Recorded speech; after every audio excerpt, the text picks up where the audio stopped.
All right.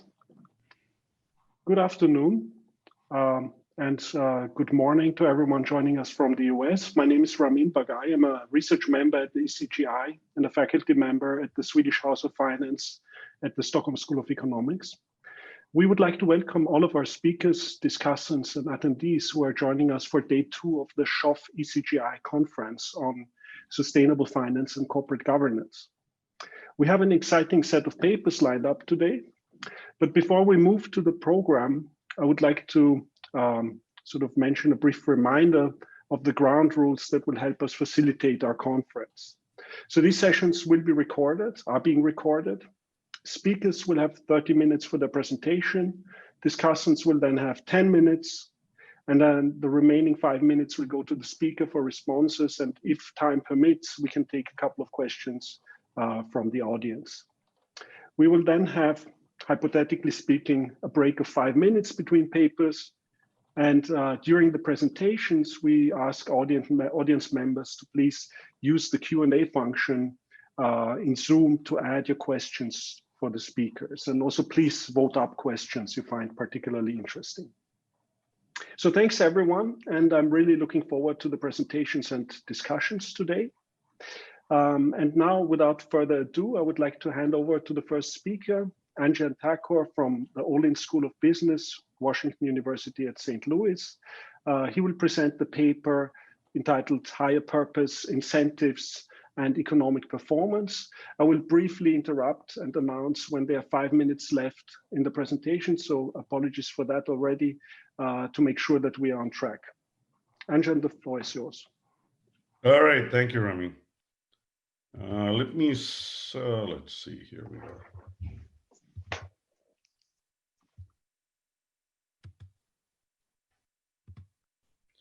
All right, can you all see my slides? Okay, yes. Great. So this paper is joint work with Bob Quinn, my former colleague from Michigan. Let me give you a little bit of background for how we came at this paper. So as you know, there's been a lot of interest in the past few years in organizational and personal higher purpose. And the question is, why now? This surge of interest, both within academic research, but also in policy discussions. So before I answer the question, I just want to tell you a short story.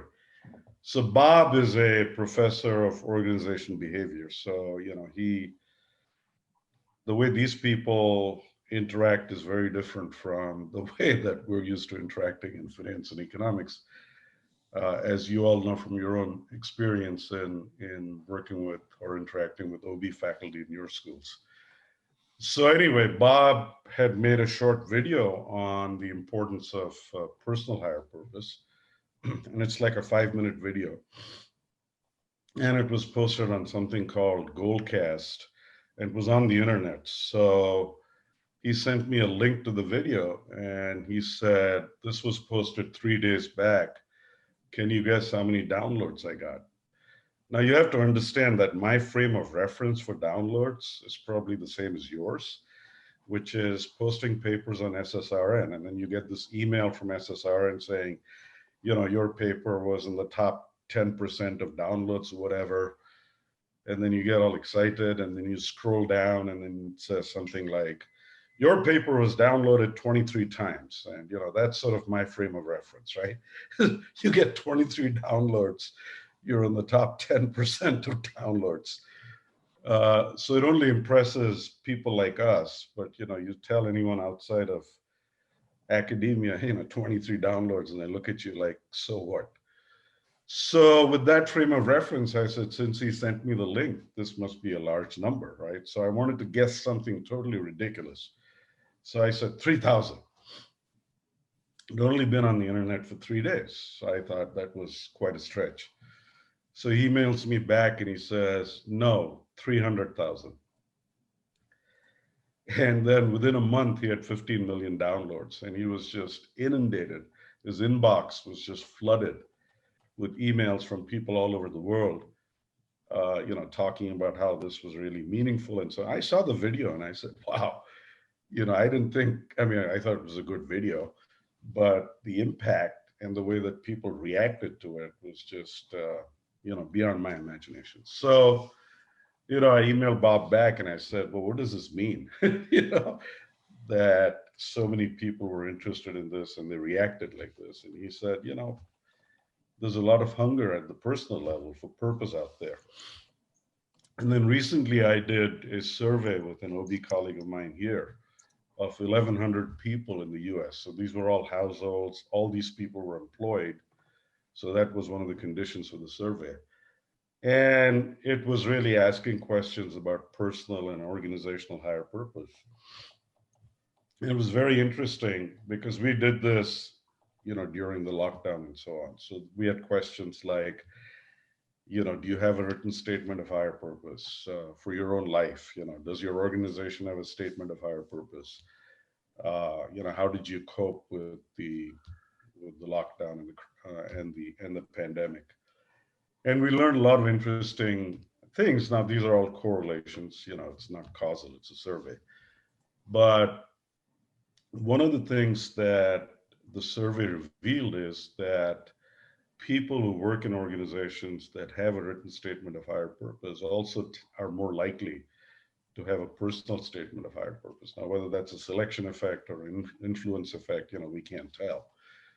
But the other interesting thing that we learned is that when they believe in the purpose of the organization, these people also trust the leaders of the organization to make better business decisions. So there are some spillover effects from, as an employee, do I believe in the purpose of the organization, to how capable I think the leaders of the organization are in actually running the business, right?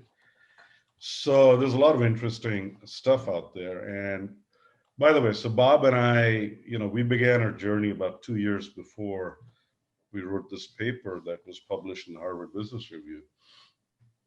It was really based on interviews. So it's stuff that I haven't done before, but we interviewed CEOs and leaders of about 40 organizations, public, private, large, small, for some not for profit organizations as well.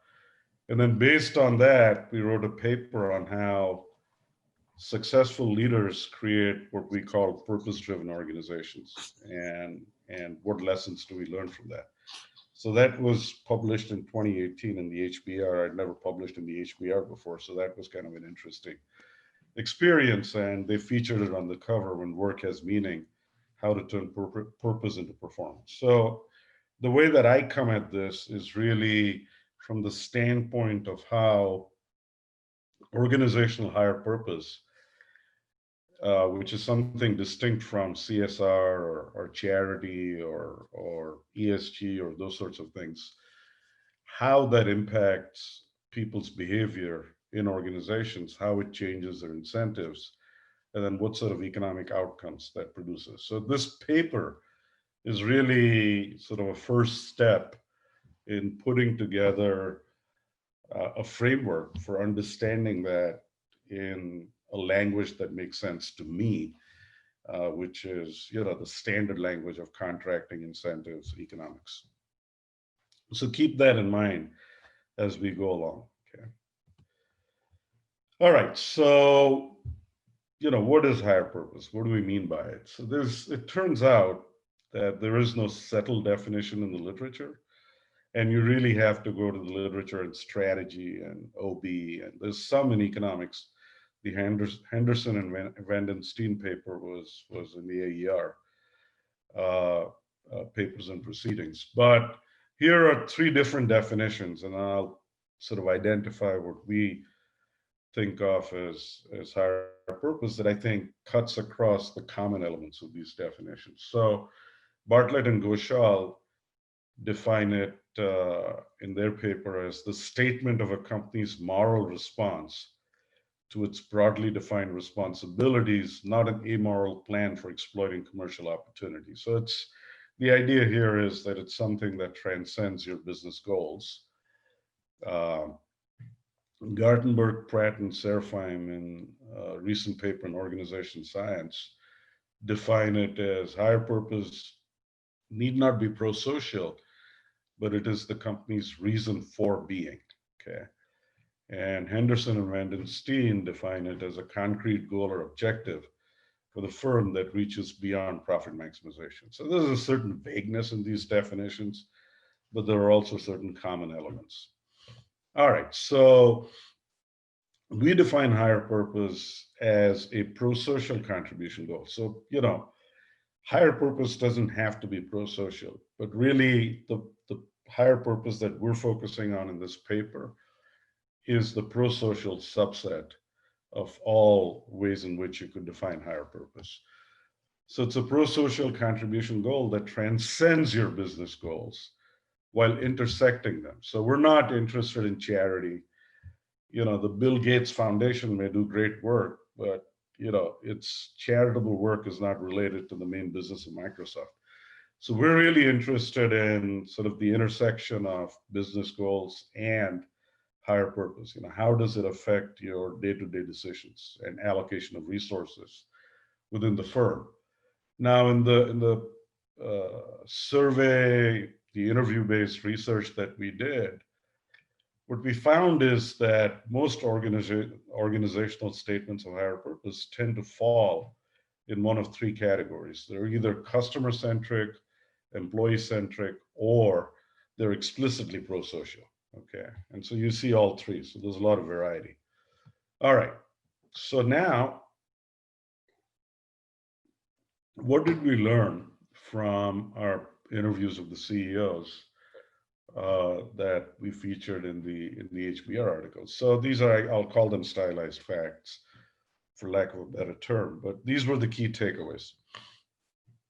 So an organizational higher purpose is a pro-social contribution, that contribution goal. So it's always stated as a contribution goal, something that I'm going to do for some stakeholder group, right?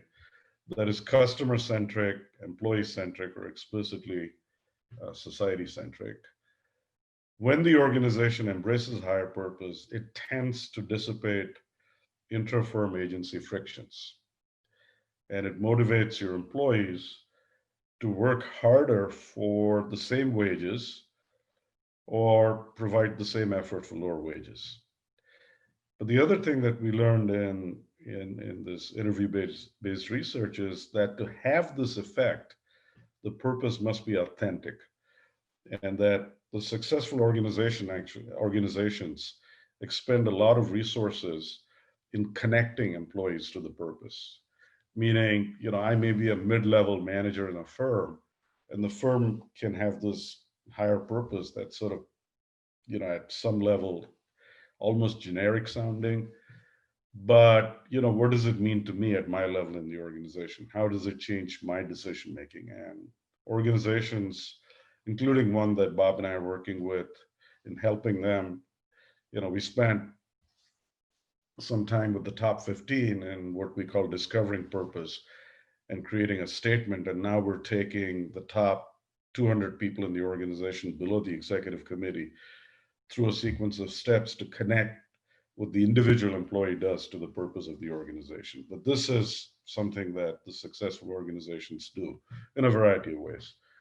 The higher the personal utility the leaders of the organization attach to the purpose, the stronger is the effect it has on employees. So it's kind of interesting that employees not only look at the authenticity of the purpose, meaning is this just posters on walls for external consumption? Every company has a statement of values and so on.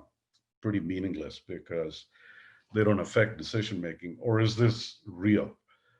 And the more passionately the leaders of the organization commit to this, the stronger is the effect it has on employees.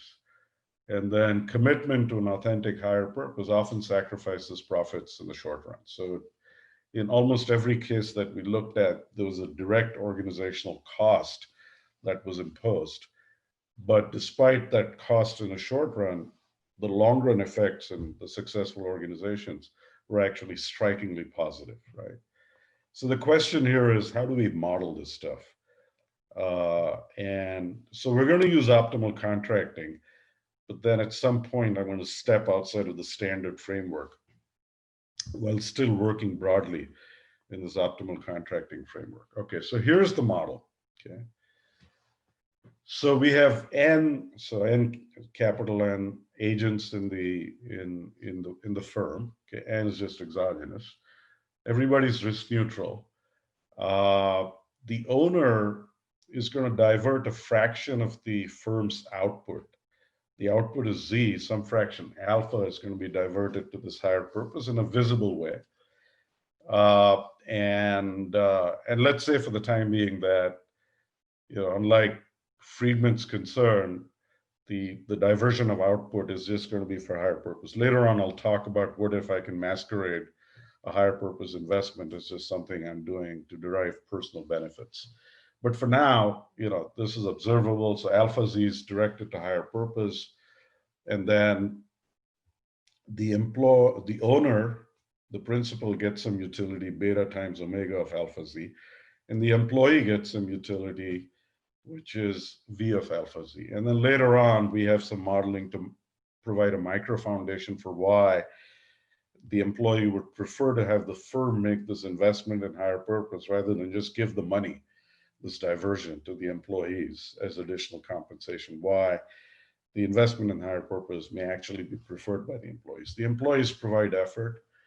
Each of them gets a wage contingent, an output contingent wage contract, and the owner provides capital I, and then that in combination produces some output, which is a function of the effort provision of the employees. So the employee's effort is E, that determines the success probability Q of E.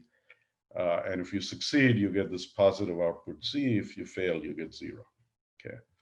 So that's a setup. Now, like I said, we have N agents or N employees, and the aggregate output is just the sum of the N employees. And for simplicity, we assume that the outputs of the N agents are conditionally perfectly correlated. So if they all take the same effort, then everybody has the same probability distribution of outputs, but they're perfectly correlated. So it's not IIDs. So everybody succeeds at the same time. All right. So just 2 points in time. The firm makes a take it or leave it wage offer to the employee, which is a wage, W as a function of that employee's output, ZI. Every employee's output is observable. And so you can write output contingent wage contracts. All consumption occurs at date 1. And you can't give the employee less than 0 wages, right? So there's a lower bound on wages. And then the owner makes a binding pre-commitment to divert a fraction alpha of the output to higher purpose. So the observed output is going to be 1 minus alpha of Zn, which is the aggregate output from the N agents. And then the owner gets some concave utility from that. And we're going to allow this beta, which is the value attached to this utility from higher purpose, which is omega. This beta, which is the weighting factor, is going to vary in the cross section. So it can be either 0, so you're an owner who only cares about profit, in which case any investment you make in purpose will be simply to motivate employees. Or beta L, which is you attach a low value but positive value to purpose, and then beta H, you attach a very high value to purpose. So we're going to allow the owner to not really care about purpose, but do it simply to motivate employees who are always going to care about purpose. Okay. Each owner is going to know her beta privately, right? And so there's a possibility of owners mimicking each other. And then given the observed alpha, the employees seek wage contracts. Like I said, you get take it or leave it offers, and employees are hired. They all choose E, and then at date 1, you realize the output. Now, I'm not going to say too much about this because of time constraints, but the employee enjoys a utility, and the employee can be of one of 2 types, a high type or a low type. And the high type gets a bigger utility from from this purpose than the low type gets. And the idea, the micro foundation for this is that I enjoy social interactions with other purpose who share my sense, who share my affinity for that purpose. And when I interact with them outside of the firm, if my firm has a sense of higher purpose, some of that social benefit kind of rubs off on me because people I interact with know that I'm working for this firm with a higher purpose. The idea is if you're an employee of 4Ocean, you're going to likely to care more deeply about ocean pollution than others, and you enjoy interacting with other people who care about plastic pollution in the oceans. All right, the type L doesn't care about purpose. Again, each agent privately knows his type. And then this V hat of alpha ZN is simply to indicate that you can get a utility from interacting with others in a social setting who share that affinity for purpose, regardless of your effort in the firm. So that's the first term. Or some of that utility depends on how successful your firm is in implementing purpose. Okay. And this psi of beta is really a measure of the authenticity of the business's belief in its higher purpose. So if for normalization of this is 1, then there's no verification of authenticity of purpose by the employees. The employee doesn't really shape my identity and has no influence on my appreciation of the higher purpose. But if psi is bigger than 1, then working at that firm is making me appreciate that purpose more. All of this is simply to microfound why I care that my organization cares about purpose as opposed to just being paid money, okay? So in the base model, this is the maximization program, right? The owner is going to solve a problem where he's maximizing over the wage contract and the allocation of output to purpose. So alpha is the fraction of output that is being allocated to purpose. E is the effort, N is the number of employees. So my actual business output is N times 1 minus alpha times Z. Then the beta times omega is the owner's utility from the purpose. And minus NW, that's how much I'm paying in aggregate wages. And then we have the IR constraint for the employee, which is, what do I get from wages plus the utility I enjoy from working for the organization that has purpose. And E is the effort. So I only get that utility, of course, if E is also the success probability. So we assume Q of E is equal to E. So if I choose effort, if I choose a certain effort, then I get a higher probability of success. So, and then an effort is chosen in a continuum. So whatever effort I choose, that's my success probability. It's okay. And then this is, and then there's an effort disutility, which is quadratic. And then G of UH is the utility that I enjoy. That's my reservation utility because that's what I can get even if I don't work for the firm through my interaction with other people if I'm type H. All right, so let me just go over the results quickly in the last 10 minutes or so that I have. So the first result is that the employee would prefer that the firm make this investment in purpose than the firm paying the employee more in wages in the successful state. So the whole idea is that if the firm invests in purpose, that actually enhances my utility more for my social interactions, because sort of the social reputation of the firm spills over into a greater value that I get from my social interactions with others. And that's actually more valuable to me in a utility sense than just getting the cash. Okay, so that's the basic idea.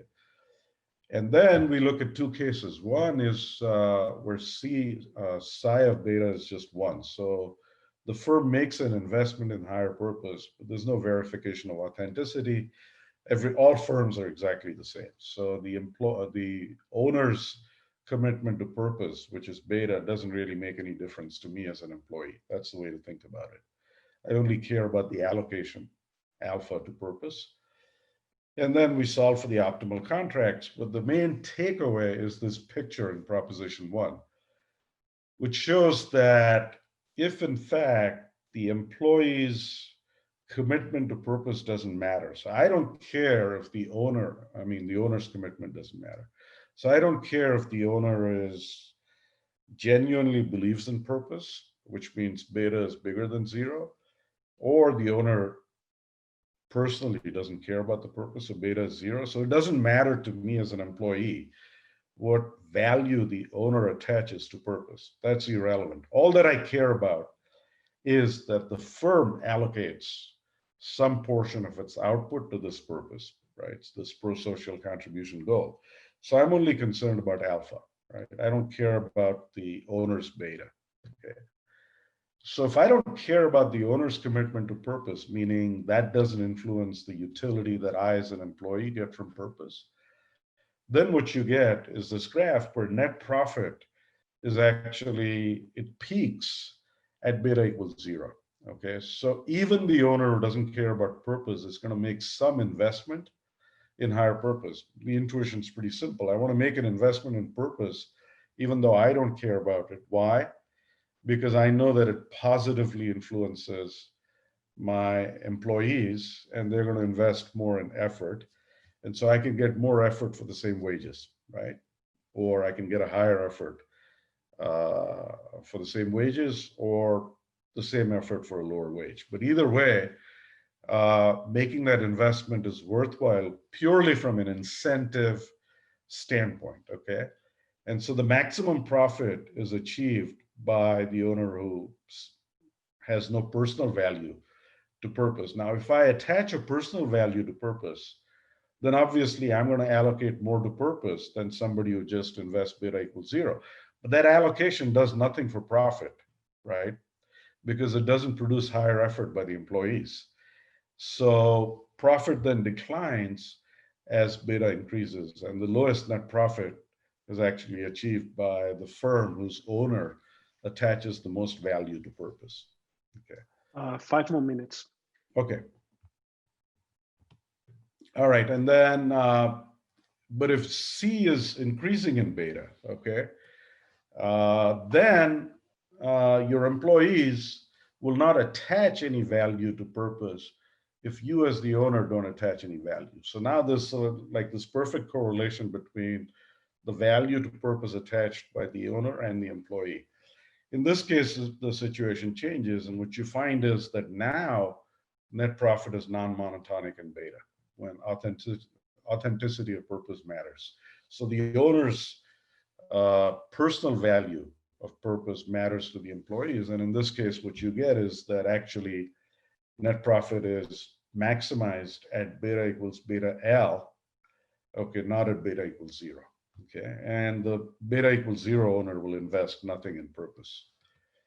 Okay, so then we model this extension with external financing where we allow the owners again to have 3 different possible values of beta, but now you have to raise external financing to invest in the project. And the owner also has to introduce an agency problem. We assume that the owner has some private benefit project that he can invest in, she can invest in unobservably, right? So now what happens is you get this Friedman effect, which is that external financiers don't know if the money that's being raised will actually be invested in an authentic purpose that will motivate employees, or whether it's going to be diverted for a personal benefit project.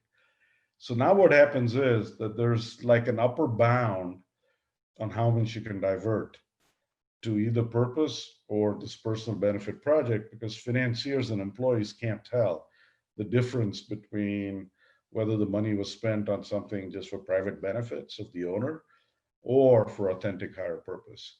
So you can solve for like an upper bound alpha bar beyond which the firm cannot invest. And here the main result is that sort of the main takeaway is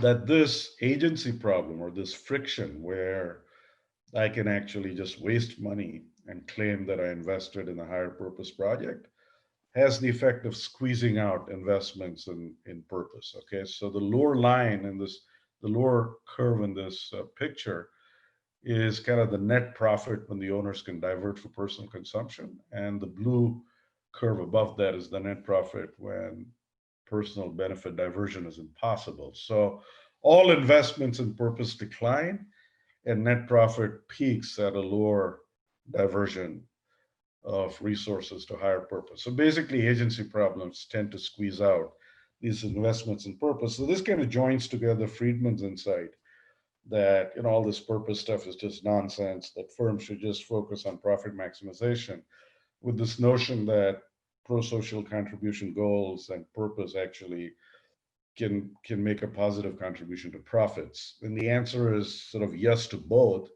They can make a positive contribution, but these agency problems and frictions also tend to squeeze out and reduce higher purpose investments. All right, so in the 1 or 2 minutes that I have, let me conclude and say that the paper has provided a framework to analyze the economic implications of organizational higher purpose. And what we show is that the adoption of purpose in some cases leads to a lower wage bill and higher profit, even though you're explicitly sacrificing output to invest in higher purpose. And so we identify conditions under which this happens. It doesn't always happen, but there are some conditions under which you can get this. In this model, this higher purpose is integrated into the operations of the firm. So it's not charity or CSR or any of those things. With external financing and the possibility that private benefit related consumption may be masquerading as higher purpose, investments in purpose decline, okay? And if customers and or financiers value purpose, which I didn't have time to go into that, but the results there are pretty obvious, that if your customers value purpose, if your financiers, external financiers value purpose, then investments in higher purpose will increase. In the model that I just showed you, the financiers attach no value to purpose. So everything is being priced so that they break even. So they don't really care what impact purpose has. They simply price these securities so that they get their expected return, commensurate with the perceived risk and the output. Now, one of the things that I didn't do because time is short, is I didn't talk about the emerging literature on this, on purpose and investments, which includes a very nice paper by my discussant. So I didn't put all that, but I didn't have a chance to go through kind of a lit review. So this is not meant to indicate that, this is the only purpose paper that is looking at purpose. There's actually quite an emerging literature on this. It's still small, but I think a lot of people are interested in looking at issues of not only purpose, but also related issues like CSR and economic implications. So the paper has a more extensive discussion of the related literature, but in the interest of time, I didn't go into that. So, and I'm sure Mark covered that. Thank you so much for the interesting paper. And the discussant is Martin Oehmke from the London School of Economics. Martin, you have 10 minutes. Hello, everyone. I think Anjan, yeah, okay, you've stopped sharing. Let me bring up my slides. Oh, sorry. Yeah, we're good. Yeah, that's it. Here we go. All right. Thanks very much. I'm struggling a bit with my voice today. Sorry, but should be okay. I really enjoyed reading this paper. In a way, fitting. There are all these articles that I saw popping up, in recent weeks about the 50th anniversary of, the Friedman Doctrine, Friedman's famous or infamous New York Times article that came out 50 years ago, where, he declared that the sole purpose and the only one or the sole social responsibility of a business is to pursue maximum profits. And so we can think of this paper and this conference as asking, or saying either happy birthday, happy 50th Friedman Doctrine, or, perhaps is this doctrine in some sort of a midlife crisis? And, to give some context, I think Anjan really brought that out very nicely in his presentation.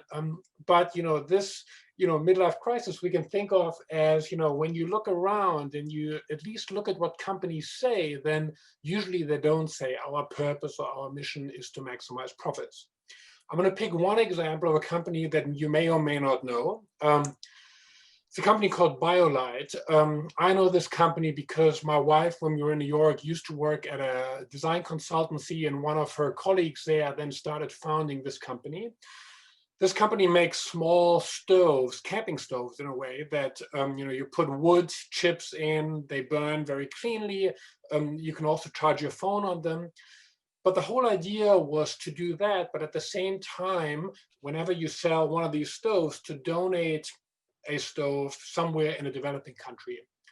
And now they've branched out to other, light and other energies, so they see themselves as a micro energy company, right? But I remember back then thinking about, well, this, type of activity that they're doing, are they doing this to maximize profits? Are they, do-gooders, and they just, feel great about also bringing energy and clean fuel to developing countries? And, as economists, how should we think about this?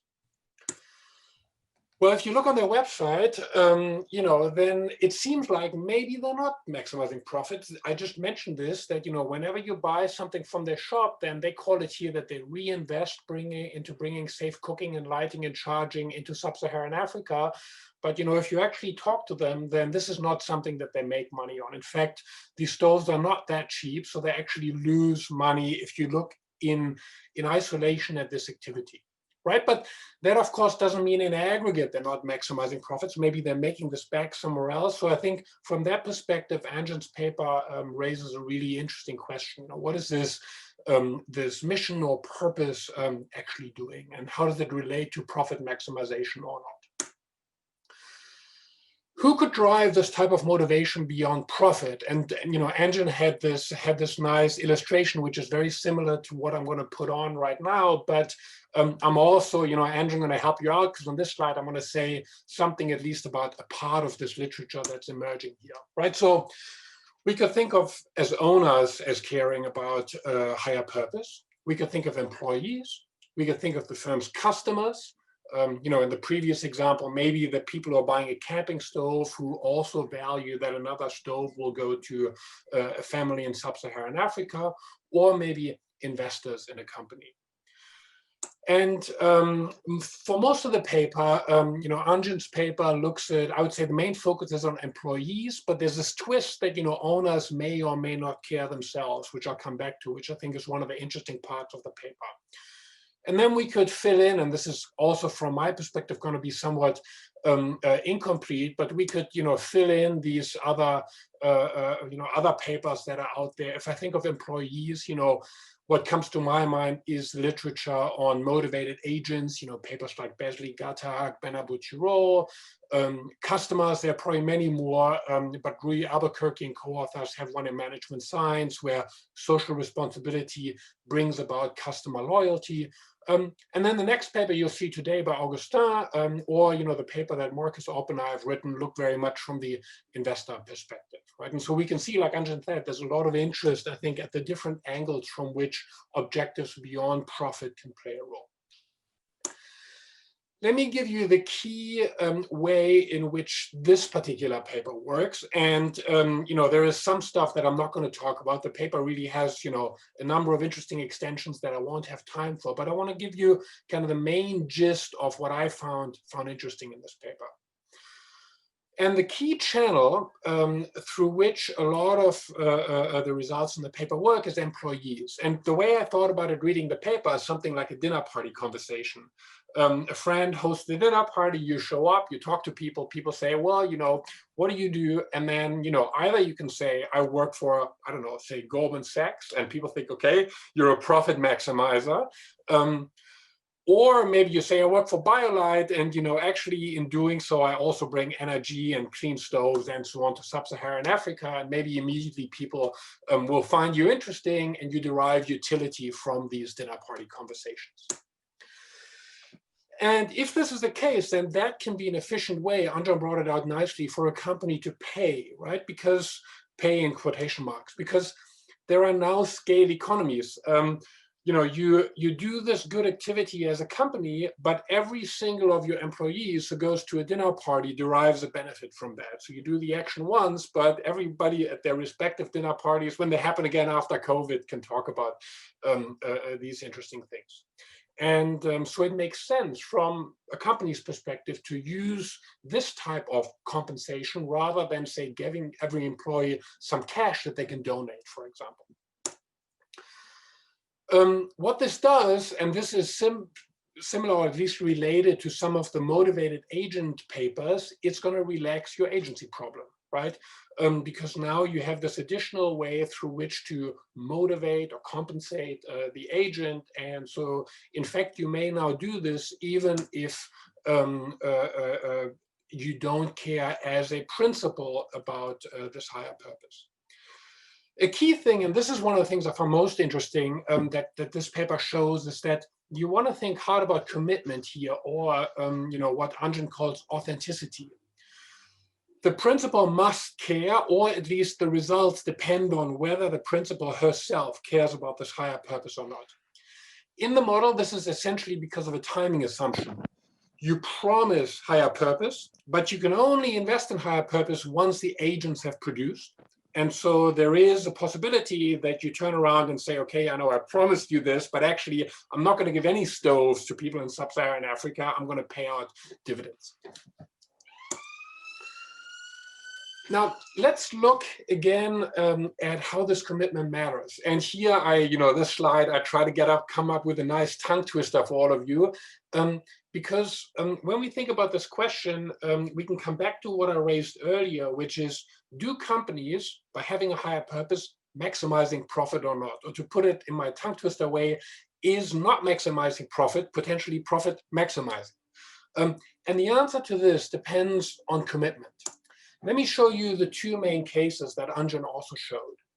Let's first think of an owner who, one way or another, can commit to higher purpose. So when the owner says at date 0, look, I'm going to give some stoves to sub-Saharan Africa, that can actually be, made a credible commitment.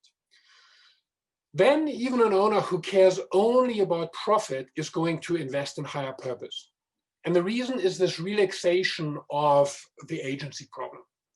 Owners who care about higher purpose also invest in higher purpose. In fact, they're going to invest more, but they're going to sacrifice profits now in order to invest in higher purpose, whereas the owner who only cares about profits, does higher purpose activities only for a profit purpose. On the other hand, if the owner cannot commit to higher purpose, then the profit maximizing owner becomes inauthentic, incredible. People realize that he's going to say, I'm going to give these stoves to sub-Saharan Africa, but ex post, it's not going to happen. And so now what we see is that owners who don't care are not going to invest anything in higher purpose. The owners who do care will still do it, but this time around, and this is, is not maximizing profit maximizing, these guys are actually going to end up with higher profits, even though their own maximum or objective function is not a profit maximizing one. And so this, under the commitment issue of potentially being inauthentic, the authentic owners actually generate higher profits, which I thought was a very interesting result.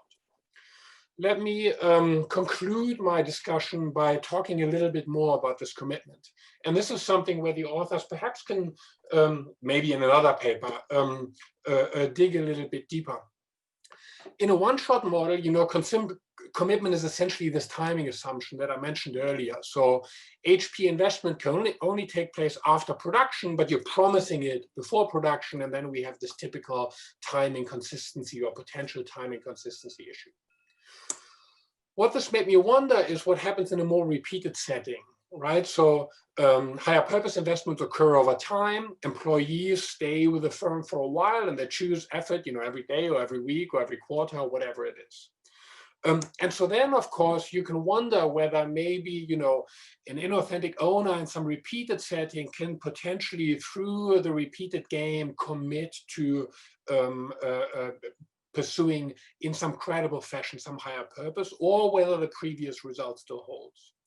The other interesting thing about the repeated setting, in my view, is that if you talk to people in industry, Patagonia is a good example. One of the things that they highlight, in addition to the compensation channel that is highlighted in this paper, is retention of employees. Patagonia say that because we as such do-gooders and we provide this kind of value-driven or mission-driven, higher purpose-driven environment, we don't have to recruit or replace employees very often, and that's something that saves us a lot of money in the long run.